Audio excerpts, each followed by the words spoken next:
first thing we need you to do is collect everything you own that has some association with Clementine.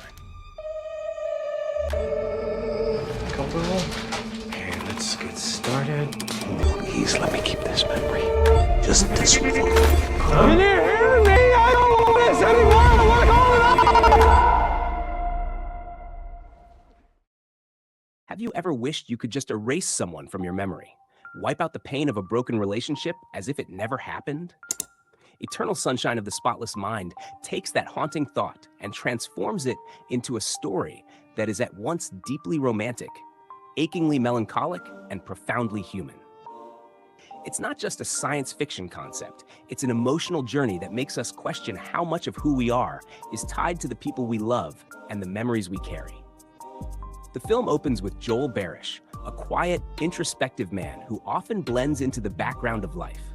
On Valentine's Day, instead of following his routine, he feels compelled to skip work and take a spontaneous train ride to Montauk. There, on a cold winter beach, he encounters Clementine Krasinski, a woman who couldn't be more different from him. She's vibrant, unpredictable, fiery in both temperament and personality. Her hair a different color every season, her spirit unrestrained. Their meeting is awkward but magnetic, the kind of interaction that feels both accidental and destined at the same time. As they begin to talk, the contrast between them is striking. Joel's hesitancy meets Clementine's impulsive curiosity, and yet the two are drawn together with an intensity that suggests they've known each other far longer than just this chance encounter. Soon, they're sharing long conversations, secret smiles, and vulnerable confessions. For Joel, who often feels invisible, Clementine is a burst of color. For Clementine, who fears being trapped in monotony, Joel offers a grounding presence. But the romance is not perfect. It never is. Their differences, which once felt exciting, begin to clash. Joel's cautiousness frustrates Clementine's restlessness, while Clement's unpredictability overwhelms Joel's need for stability.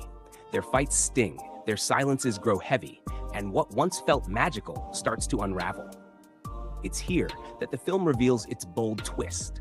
Clementine has undergone a medical procedure to erase every trace of Joel from her memory. For Joel, the discovery is devastating.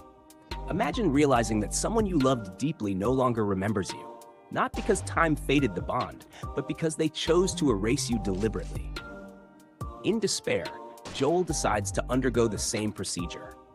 This is where the narrative takes its most surreal turn.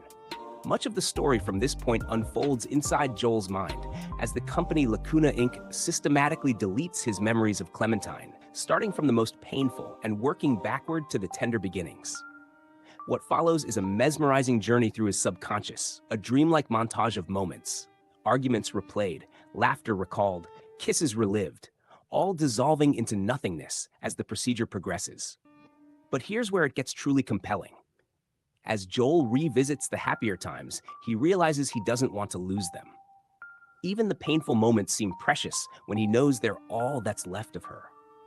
So, within his collapsing memoryscape, he fights back, attempting to hide Clementine in corners of his mind where she doesn't belong, in childhood memories, in forgotten fears, in places she was never part of. The film becomes not just a technical erasure of memory, but a desperate act of love. Joel trying to preserve fragments of Clementine against inevitability. What makes this so powerful is how the film portrays memory itself. Scenes bleed into one another, moments fold and distort. Time is not linear but fluid, as it often feels when we remember someone. One instant Joel is at a tender early date, and the next he's back at a fight, then suddenly a child again, holding Clementine's hand in a memory she doesn't belong in.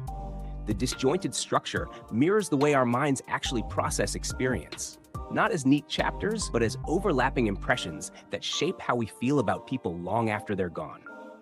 Meanwhile, outside Joel's subconscious, the employees of Lacuna Inc. are casually running the procedure.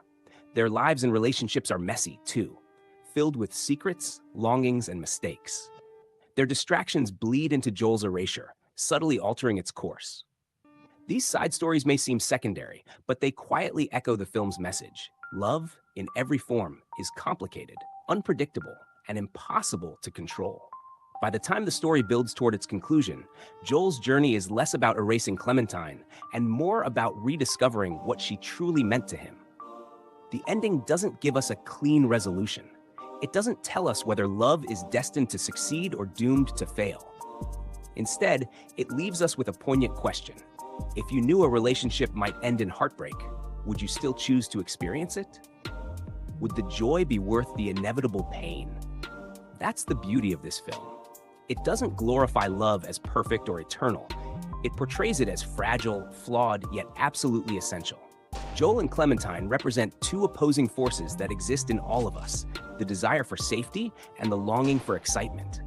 Their story suggests that love isn't about finding someone who eliminates conflict, but about finding someone you choose despite the conflict. The title itself, Eternal Sunshine of the Spotless Mind, borrowed from Alexander Pope's poem, encapsulates this paradox. A spotless mind free of pain and memory might seem peaceful, but it's also empty. What makes life meaningful are the very imperfections we try to avoid, the arguments, the regrets, the scars, alongside the joy and tenderness. To erase the pain is to erase the person who made us feel alive in the first place. The ending, handled with poetic restraint, captures this idea perfectly. Without giving away specifics, it suggests that love is not about guarantees. It's about choice. It's about stepping into uncertainty with open eyes, knowing that heartbreak is a possibility, but connection is worth the risk. On the surface, this is a science fiction story about technology that can erase memories. But beneath it, it's a meditation on identity, vulnerability, and the resilience of the human heart. It reminds us that our memories, both the beautiful and the painful, shape who we are. They teach us, wound us, heal us, and give our lives meaning. So when you think about Joel and Clementine, running through fading memories, clinging to fleeting fragments, you might ask yourself, if you had the chance to forget someone, would you take it? Or would you hold on, with all the joy and the sorrow, knowing that love, even when it ends, is still worth remembering? That is why Eternal Sunshine of the Spotless Mind remains one of the most unforgettable films of modern cinema, a story that doesn't just ask us to watch, but to feel, to reflect, and to remember. I hope you enjoyed this quick cinematic dive. Want to witness more of the silver screen brilliance? Then make sure to check back at Watch That Film.